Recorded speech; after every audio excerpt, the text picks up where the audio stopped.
मैया की, बोलो भानेश्वरी देवी की जय। बोल शीतला मैया की जय। जोरदार ताली हो जाए इन बहनों के लिए। बहुत ही गीत और संगीत के माध्यम से राजा प्रियवत और ओकर रानी मालती के कथाला जनमानस तक प्रोसेस एक लिए बहुत बहुत धन्यवाद। बहुत ही सुंदर से कथा लेकर जनमानस तक प्रेषित हुए हैं, इनके लिए आपको कोटि कोटि धन्यवाद ज्ञापित करते हैं। और इन बहनों की सम्मान के लिए राहुल साहू इनकी ओर से विशेष गायन पर 100 रुपए का सम्मान प्रेषित हुए। जोरदार ताली हो जाए राहुल भैया के लिए। और इसके पश्चात आदि कुंवारी सेवा भजन मंडली सिंघौरी बाजार अतरिया संगीत नगरी खैरागढ़।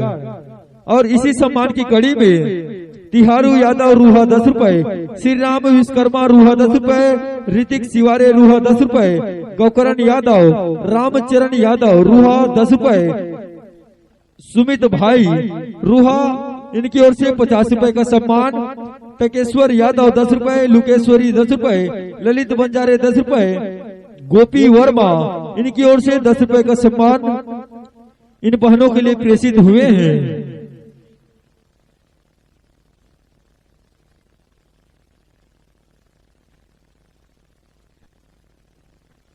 और समस्त सदाबहार की राशि को श्रोता समाज की मैया दुलार को उद्घोषक मंच की साधुवाद को प्रेषित करने के लिए मैं निवेदन चाहूंगा।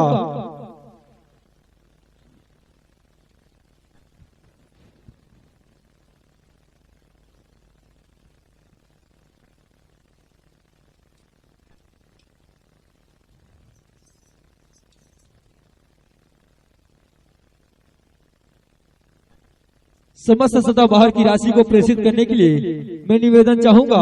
और कुछ श्रोता समाज की राशि बची हुई है, कुछ सम्मान की राशि प्रेषित हुए हैं। जय मां विद्यावासिनी स्व सहायता समूह ग्राम रूहा इनकी ओर से 50 रुपए का सम्मान इन बहनों के लिए प्रेषित हुए हैं।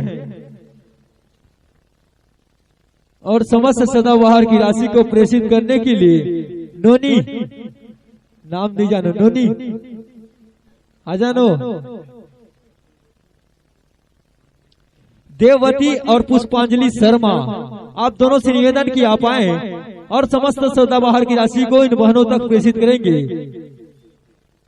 देववती एवं पुष्पांजलि शर्मा।